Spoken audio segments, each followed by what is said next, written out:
We are good to go. All right. Hey, everybody, and welcome to this episode of The Blind Ambition with Jack Kelly. It's your friend, Rick, and today we have Jesse Tinsley, who's the founder and CEO of Job Mobs. Job Mobs is a recruitment process outsourcing firm, and unlike a recruiting agency, the recruiters work in-house at the company. You might be talking to someone that works for an RPO firm and not know it. So we're going to ask Jesse to kind of explain the process. Before starting Job Mobs, Jesse was a recruiter at 23andMe, Nauto, and Coinbase. He's also advised startups like Consensus, HackerRank, Protocol Labs, Stellar Development Foundation, and more. So, I mean, there's obviously a very clear trend line in terms of his work portfolio, his client list, kind of the cutting edge, the bleeding edge of tech. There's some Web3, there's some crypto, there's some biohealth and health tech. There's some hard sciences in there as well. So thanks for coming on the show, Jesse. Thanks for having me, Rick. Excited to be here. Hey, Jesse, so what made you decide to quit college? Were you about 20, 21 and said, hey, I'm going to start a recruiting firm? Yeah, it's a good question. I started, so the backstory to that is I actually started sourcing when I was 15 years old. I grew up in Silicon Valley, was always fairly entrepreneur. Both my parents were entrepreneurs. My dad ran a construction company. My mother was a recruiting consultant for a lot of years. So growing up, I did two things for money. I would work construction, which I didn't like as much. That was very hard compared to sourcing. So I did a lot of sourcing for allowance, basically. So I learned recruiting at a pretty young age. And then during the 08 recession, I was forced to drop out of college, and I applied to a bunch of like the Aerotech, Allegis, Kelly type companies, but none of them were hiring like entry-level recruiters, right? As you might imagine. And so the only option I really had was to start a recruiting firm that did contingent placements at the time. And I was about 22 when I actually launched. And yeah, so it's been quite the ride since then, but was a lot of alignment of unfortunate circumstances at the time that led me to where we are today. So that's such a way. So, all right. I don't mean to get too personal. So was your dad like, wait, come on, get a hammer, do some construction work? Did he try to push you into that, or no, that wasn't? No, no, he was not. He was pretty cool about all of that. He didn't necessarily want his kids to do construction. So it wasn't, right. wasn't forced on us, thankfully. And your mom did recruiting, so she was like, all right, hey, this is cool. You'll be in a nice, comfortable office with the air conditioner on in the summer. It's all, very comfy. Yeah.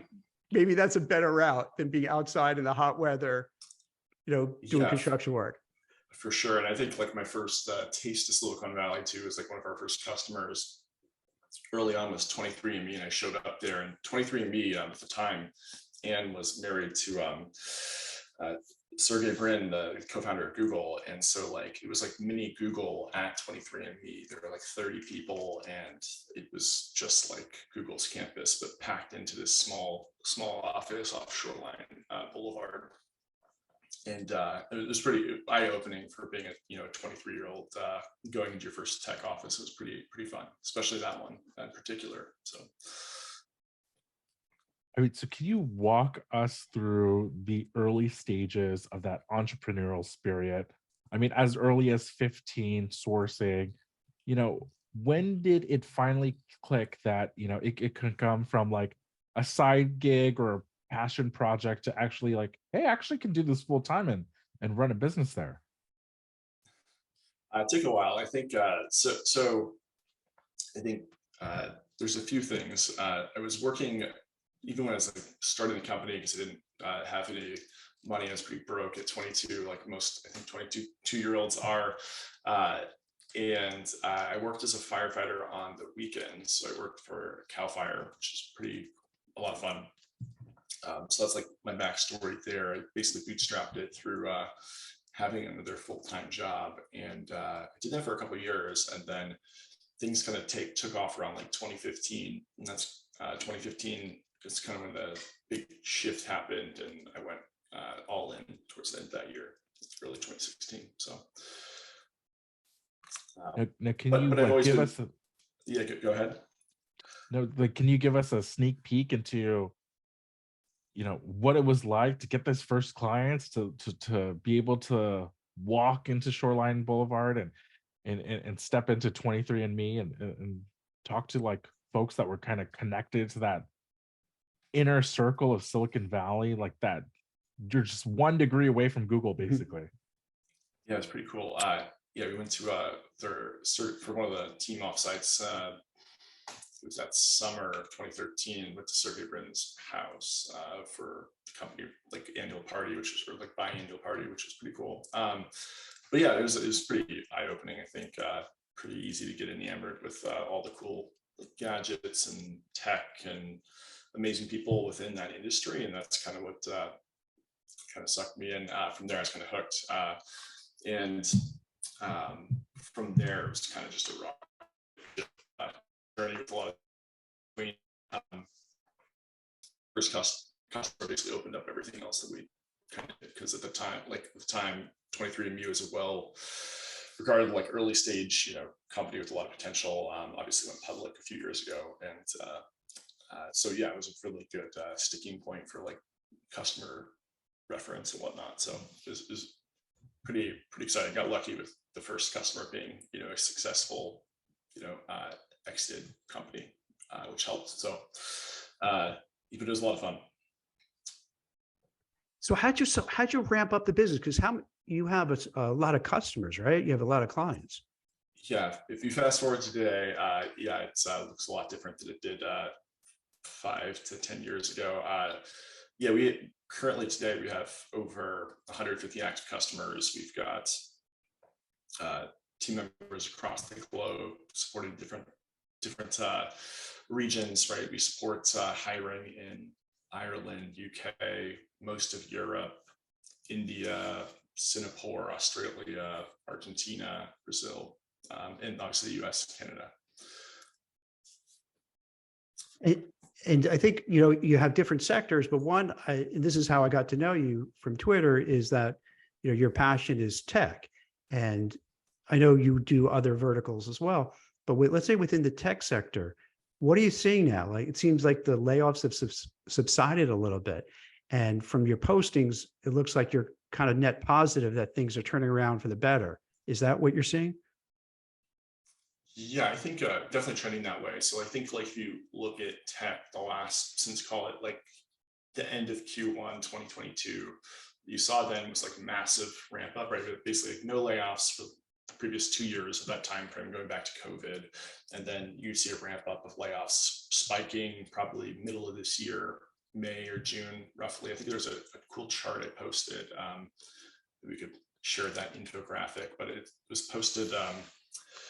Yeah, I showed that maybe 2 weeks ago, but it showed like the spike in layoffs basically peaking middle of this year, earlier this year, and then starting to taper off. And that's kind of what we're seeing in the jobs related market. So I don't think the jobs are going to come roaring back like they did in 21, but I do think we're starting to see an uptrend in jobs and less layoffs, right? So it might not be like crazy compared to what it was the last 10 years, but it's definitely trending in the right direction in terms of a lot of jobs opening in Q4 and in Q1 next year. That won't fill some of like the void that there is for certain jobs, but other jobs like engineering are going to go right back to where they were pretty quickly. So yeah, speaking of that, so what are some of the areas that you see that are relatively hot? Let's say start with the tech sector. Is it the software engineers because they're always hot, or are there other product managers? What's, for the people watching this who are not sure, hey, where do I stand? Are there jobs, not jobs? Like, what are you seeing? Yeah, it's a good question. Engineers are always in demand, probably the most like pretty high scarcity qualified folks, but we're seeing an uptrend like in terms of like sectors. AI is obviously taking off, tons of funding going into that space this year. That's probably like our number one segment.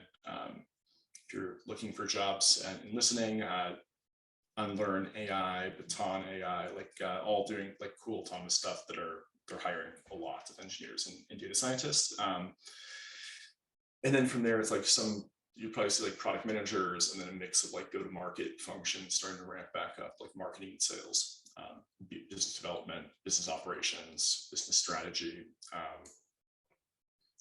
Beyond that, like sectors wise, we're seeing a lot of hiring in the SaaS space. So like enterprise SaaS companies seem to be doing really well. So if you're looking at like sectors to apply to, that's probably how I'd stack rank it. If you have a little bit of experience in any of these industries, is like AI, enterprise SaaS. You can see this like based on like the latest earnings reports too, like Samsara and HubSpot and all these like types of enterprise SaaS companies are actually doing really, really well financially. And they're all ramping up hiring, it seems. From there, it probably breaks down to more like Web3 is actually starting to trend back up. So they haven't been hiring for like the last year and a half either. And that seems to be picking up as well. So it seems like tech overall is starting to recover. It's just going to be a little bit slower than it has historically. How is the compensation? Is it ticking downwards a little bit from where it was? Yeah, this is probably my most unpopular opinion of a lot of this. So basically, with like, not so much for engineers, but for a lot of other, pretty much most other jobs, maybe excluding engineering and sales, those compensations trending down in the US specifically, and trending up elsewhere, which is great for folks in other countries. But basically, like globalization is taking over pretty heavy. In fact, a lot of the growth we're seeing in Q4 isn't US-based jobs. We're looking at Europe, APAC, and LATAM. It's like probably 75% of the job openings we're seeing. So you're seeing a lot of like nearshoring, offshoring, and globalization of workforces, which is great for those folks working in those regions. And then you're also seeing like AI and automation replace and impact jobs. So it's like a combination of all of that, plus high interest rate environment, basically creating a scenario where like there's pretty high downward pressure on income, unfortunately. That doesn't mean that like if you have really niche skill sets, like you're still going to get a really, really good job offer in the US. It just means that overall, like the macro trends are pointing and forcing wages down pretty heavily right now. So, When you talk about jobs abroad in different countries, so do you have your people boots on the ground there, or from, let's say, California, you're just doing it, remotely placing people in the different countries? Yeah, it's a good question. It depends where and how big that region is for us, but we do have folks in different regions supporting those those companies specifically in that area. So, for example, like in Singapore, we have boots on the ground. Same with like Eastern Europe, UK, places like that, Argentina. Those would be like places we have like physical presences, and then we have folks that work remotely in those different time zones or regions specifically. So, is there a big arbitrage between, let's say, someone in Silicon Valley compared to Eastern Europe, or is it sort of even out because they have as much knowledge as a US person? There is some amazing talent. Like I think actually, like just to give this is my personal opinion, like on remote work, I think there's talented people all over the world, across there's no like gap in terms of skill set, right? There might be a gap in like experience and like connections, but overall, like the skill sets of an engineer, I think in the US versus Eastern Europe are pretty comparable, I think, on an average spectrum. But I think the difference is a lot of companies are trying to save money right now. So like the cost of a US engineer versus one that's in Eastern Europe or Latin America or APAC regions can be significantly less, right? You're looking at paying maybe half or a third in some cases of like the overall cost. Rick, do you notice, does that track kind of what you see on the Blind platform?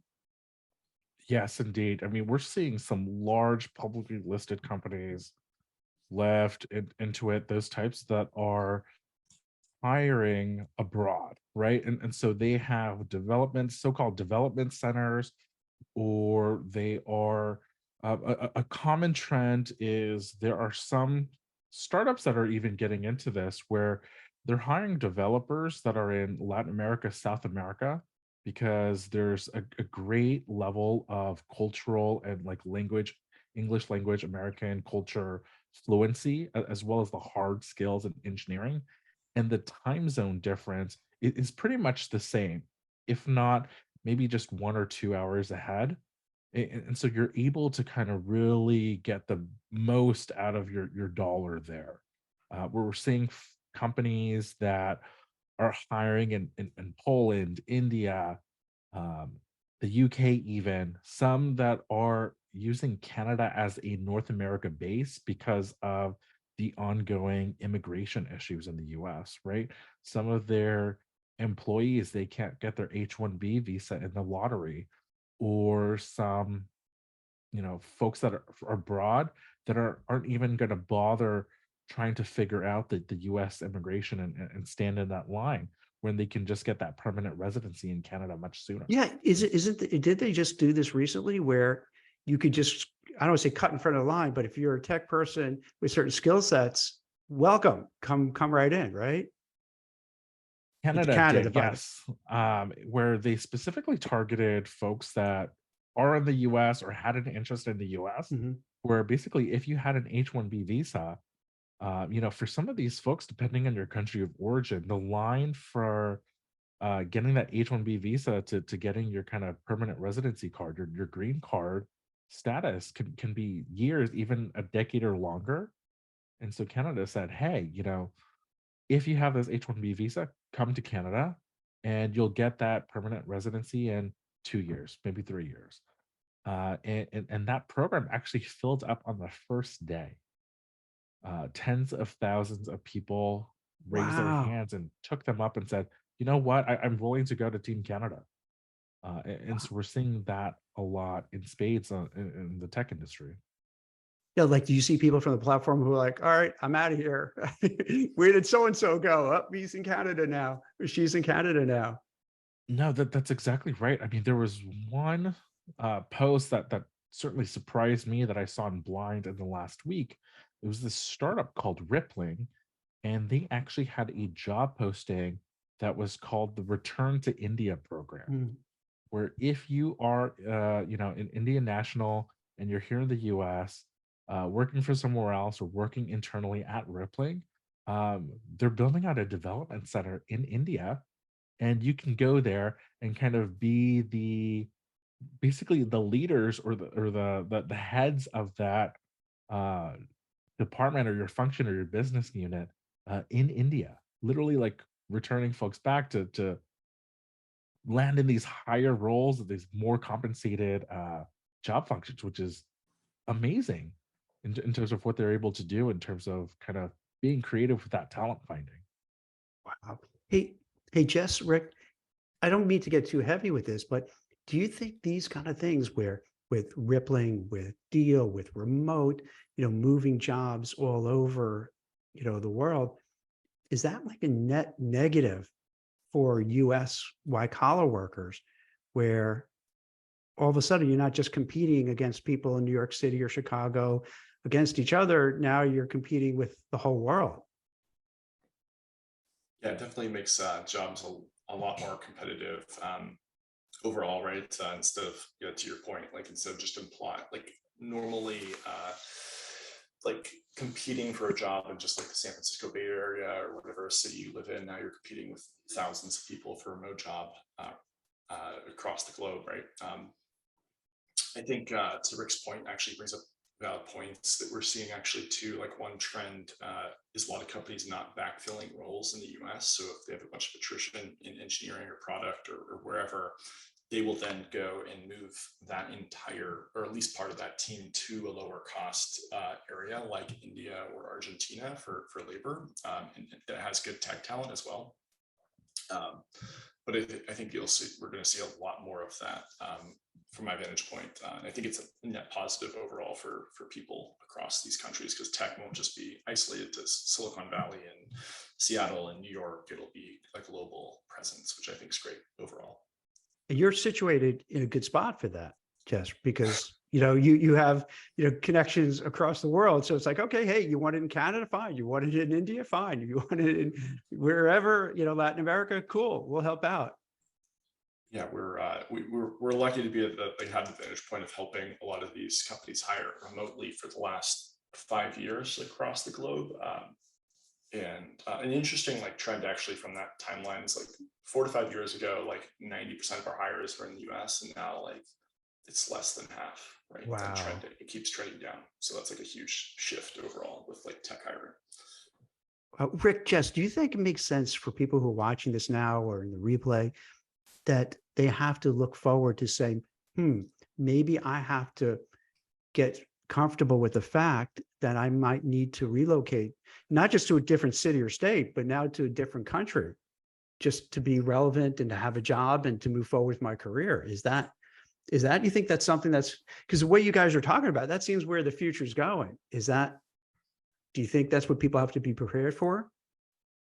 Yeah, I'm not so sure, because I think the way that a lot of these companies are seeing kind of foreign workers or foreign offices are more of a compliment rather than a zero-sum game, right? Where a lot of these companies are saying, okay, great, we are US based.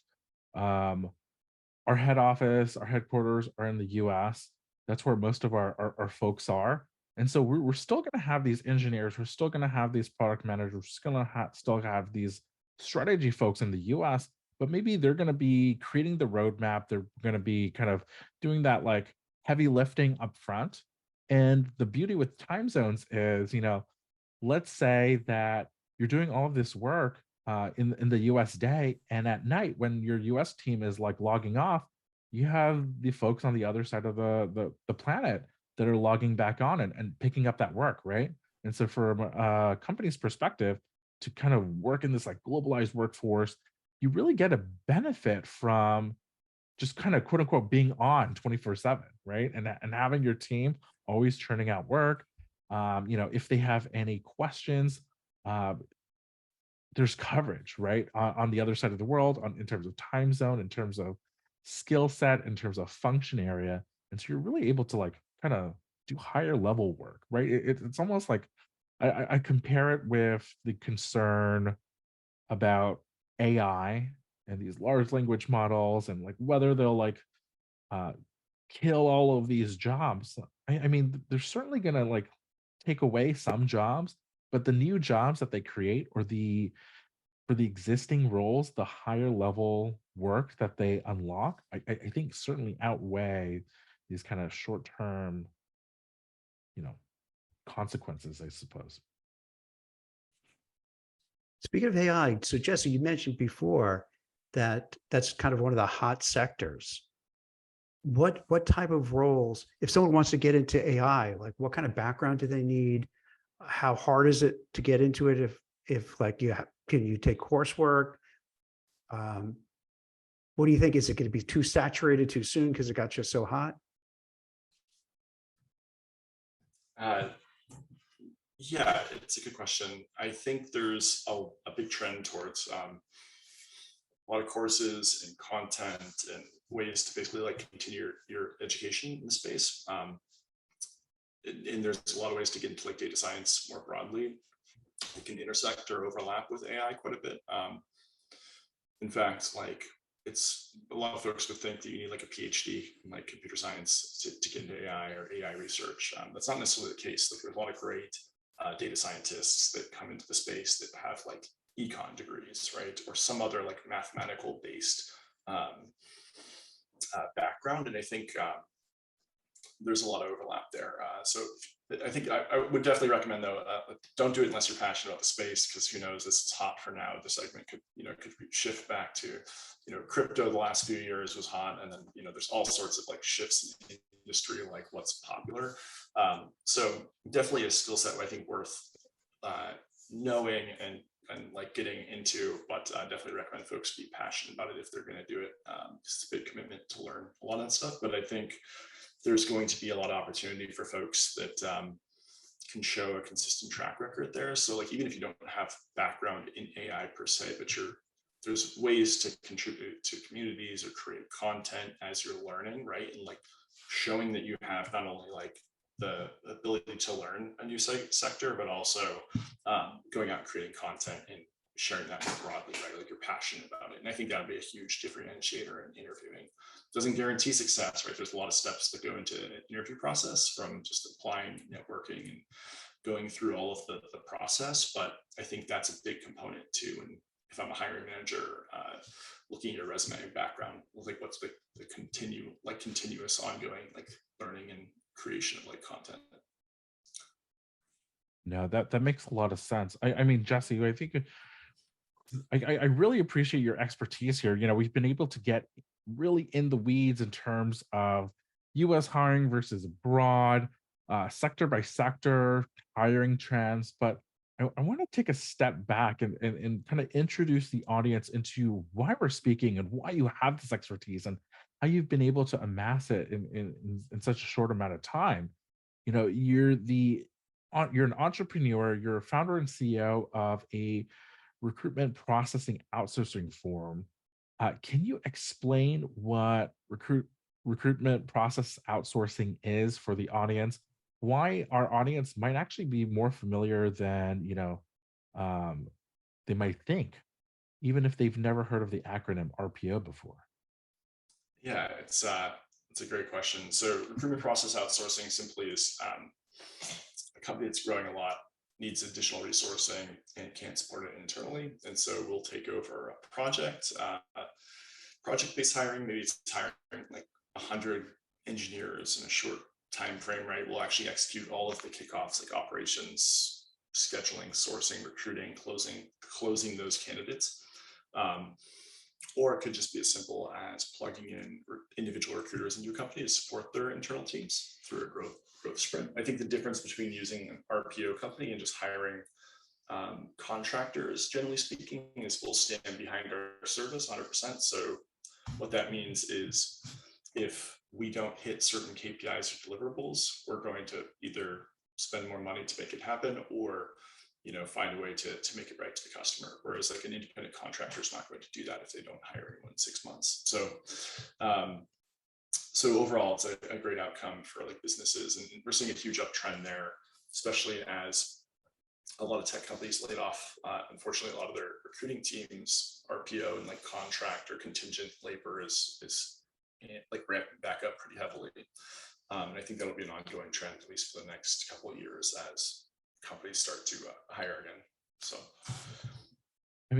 as this trend for these larger and larger companies, or more and more of these companies choosing to do RPO to make up for kind of their own recruitment staff, is there a difference in terms of the candidate experience or the ability for professionals to land jobs at these companies?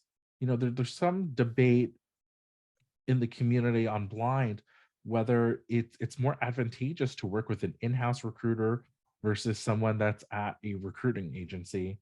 Is there a benefit or a different experience if you work with someone that happens to be staffed from an RPO? Yeah, it's a fantastic question. So our recruiters basically embed, they're 100% dedicated to one customer, which is less traditional for most RPO companies, but that's our model. So we only work one-to-one recruiter to the business. They'll basically operate as an internal recruiter in the sense that they'll have that company's email, they'll have that company's LinkedIn logo on LinkedIn. And so from a candidate's perspective, it'll look relatively the same and feel the same. And we'll also do like pitch practice. So it should feel the same as any internal process. And so I would be surprised if candidates could actually pick out that's an RPO recruiter versus an internal recruiter in most situations. In fact, if you looked at our LinkedIn profile, you see like we have like 55 employees, but that's not actually true. We have like closer to 250 across all companies, but most of them don't even put that they're at our company. They're just saying, hey, I'm at Chipotle, I'm at like Robinhood or wherever they're at for our customer base, and you wouldn't even know that they work here. See no indication.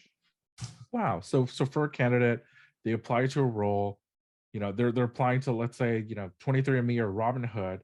The person that they're talking to might be working at job mobs, but you're getting the email from at 23andme.com email address. It's the internal recruiter. Yep. They just have like the same tap on the shoulder to the hiring manager to figure out where you are in the process and to move you along. That there's really no difference there.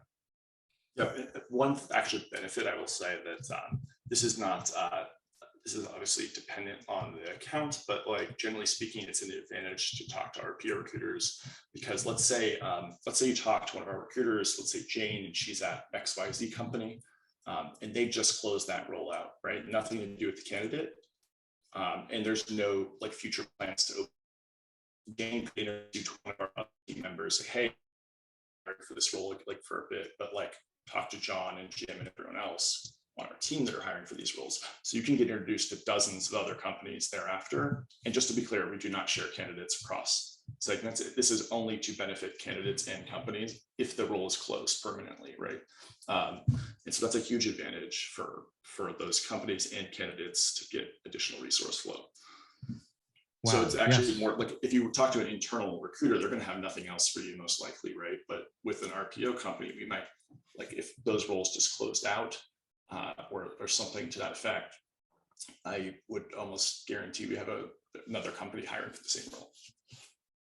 Interesting. So that advantage is like, oh wow, if you work with a typical in-house recruiter, once the role is done, I mean, they're moving on to the next role. They have no use for the candidate, unfortunately. Like as terrible as that sounds, there's no incentive for them. But for us, we can help out a team member or help out another customer. That's a win-win, and that works as an incentive for like all candidates as well as the customers get an added benefit as well. Right. And when you say customers, you mean that the companies that hire the recruiting outsourcing? Yeah, they're paying for the support. Yeah, our clients. Yeah. Got it. Correct.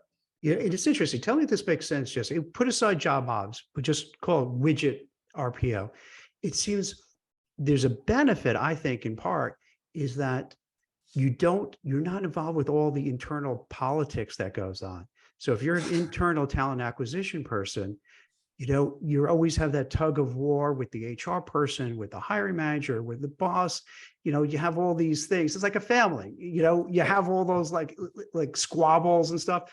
But if you're kind of that hired gun who comes in because they have to fill 10 slots of XYZ, you're not involved with all that stuff. You're just hyper focused. I got to do my job.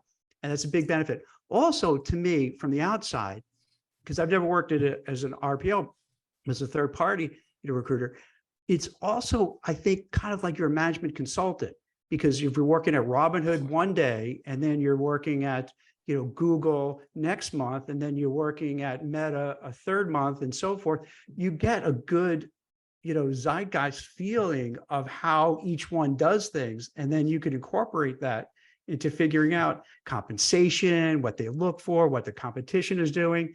So I find that helpful. The other side, tell me if this makes sense, Jesse. Again, not your company, just generally.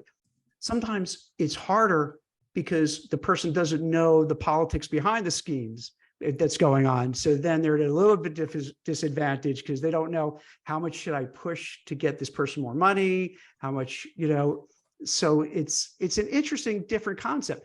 And this is why I was really interested in having this conversation, because I think a lot of people get so confused with recruiters, and that's why recruiters get a bad rap, because they don't know there's like executive search that's retained, there's contingency where you only get paid if you get the placement, you have staffing, you have RPOs. So then if they don't know who they're dealing with, they could get really frustrated and just get ticked off. You probably see that in Blind all the time. They get angry, but they don't know why they're angry because they don't know the relationship of that recruiter they're dealing with. Yeah, that's exactly right. To your first point, that's one of the advantages, I think, not only for the recruiter, like you can come to to any RPO, and you can have like a breadth of experience across like 3 years of anywhere from 3 to 6 customers, right?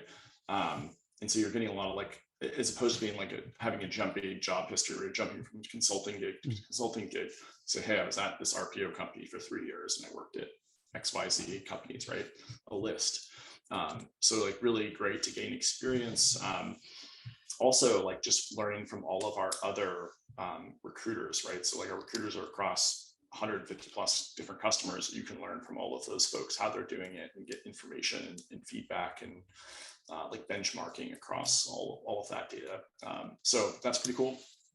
I think in terms of avoiding, that's one of the nice things with being external is that there's no like the politics are relatively minimal from our lens, right? We don't have to be involved in any of that internal dynamics. We basically, even if we do all the work, make all the hires, we don't care who gets credit. At the end of the day, we're still getting paid for what we've signed up for, and we're happy that we filled those seats. We don't care. Like that's our goal, in fact, is like to help make those leaders look really, really good, so they can get credit. It's like, hey, we run this recruiting firm, they kick butt, and the upper management probably doesn't know the difference, to your point, Jack, between RPO and contingent firms. So they're just like, oh yeah, we run this firm, and they did it all like 1/3 cheaper than our normal contingent labor workforce, and that's it.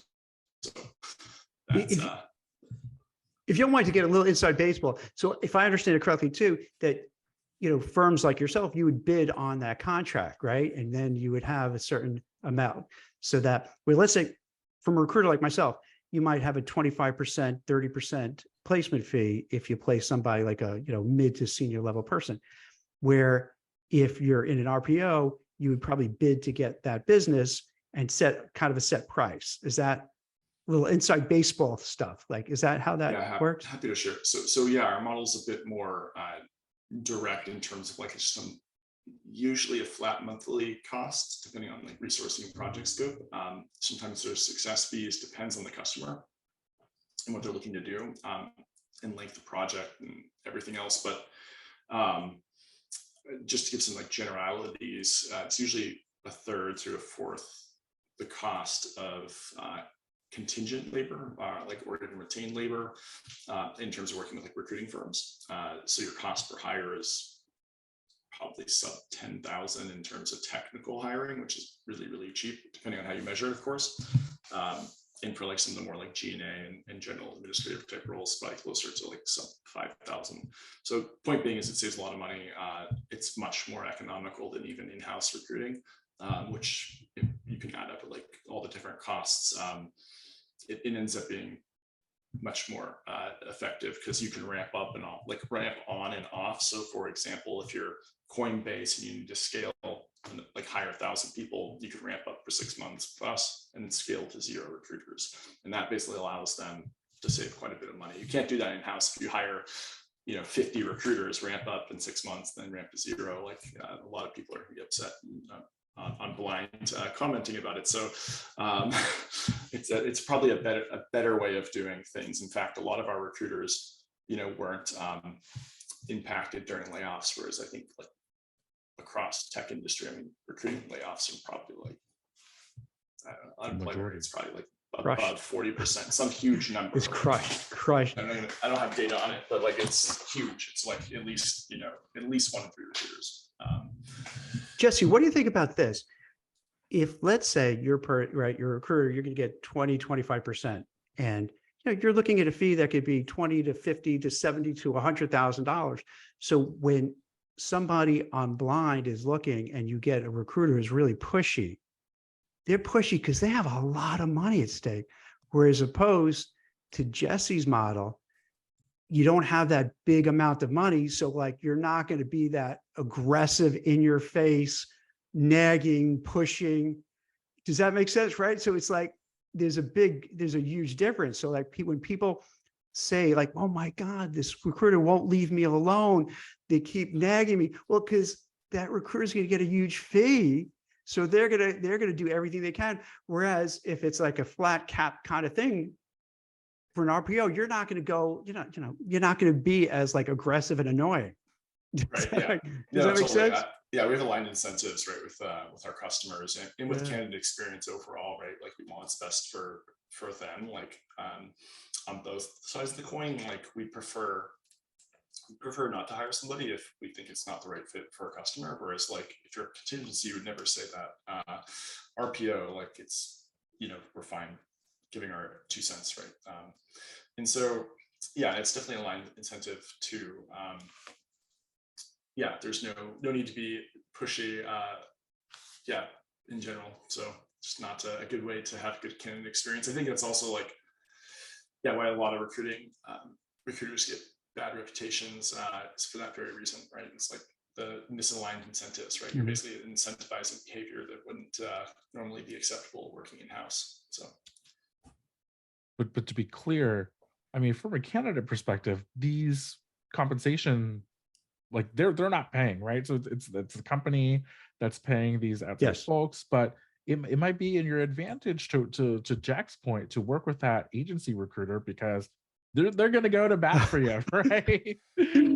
So you can kind of take advantage of that from the candidate perspective. This was good. So like you could see all the sides of it, right? Where and that's what I hope the audience gets it. So like they understand, oh, this is why it's happening.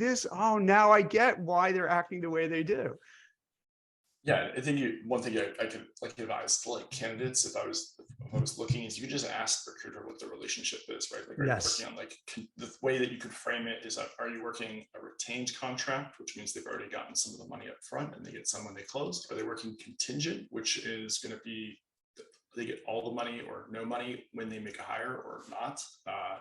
And then maybe they're in-house, maybe they're a contract recruiter. That gives you a lot of insight too, because what you don't often know too is even if they're in-house and they're a contract recruiter, their contract might be ending next week. And that's really important detail to know if you're a candidate, because they won't tell you that, but you'll just get an email and it'll bounce or forward to someone else. But if you ask them and they told you, say, oh, great, who can, like, if I'm going to move forward, who's my POC? Can you give me their email? Then you preemptively already set. And that happened a lot recently where like recruiters didn't have a backup or candidates didn't have a backup point of contact. Recruiter gets laid off and now you're just kind of in the dark, even though they're still hiring that role. Like that didn't change, right? Like security engineers, any type of engineering roles, product roles, go to market, they're probably still hiring, but the recruiting team's now decimated. And so good to always ask who's like a backup POC that's doing coordination or on HR, so, or hiring manager. But whatever you're doing, it's working because I understand you have a few acquisitions in the works, huh? Yeah, it's been a busy year. We've acquired a few companies. What's funny is I didn't come into this year like intending to acquire really anyone or anything. It's kind of just like a market opportunity that presented itself. So we went out and acquired 2 smaller services teams from software companies that were doing like call it sourcing on demand type work, and that was pretty cool. Then we did a master like a referral agreement with recruiter.com back in March, which brought over their entire services team, which is pretty hefty in terms of like scope and size.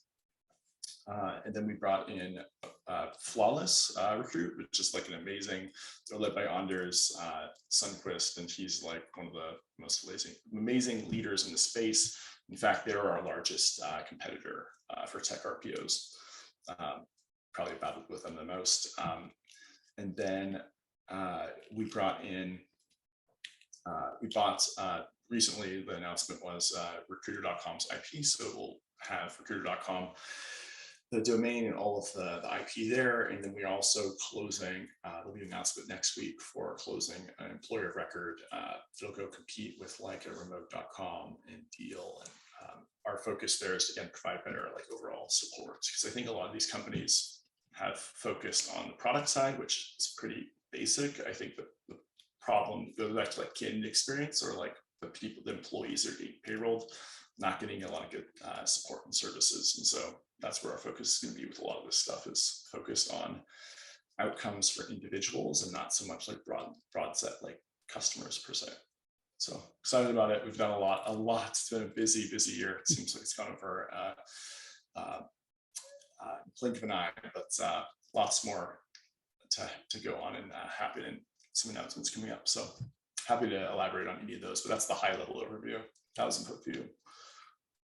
Nice. Brilliant. Thanks for giving us such a kind of an insider's look into what incentivizes recruiters, how recruitment process outsourcing works, and kind of the very high level of what to expect in terms of the job market and layoffs and these hiring freezes, and really what professionals can use now to level up their careers. Thanks for coming on the show, Jesse. Yeah, thanks for having me. Thanks, Jesse. Appreciate it. So- Thanks, bro.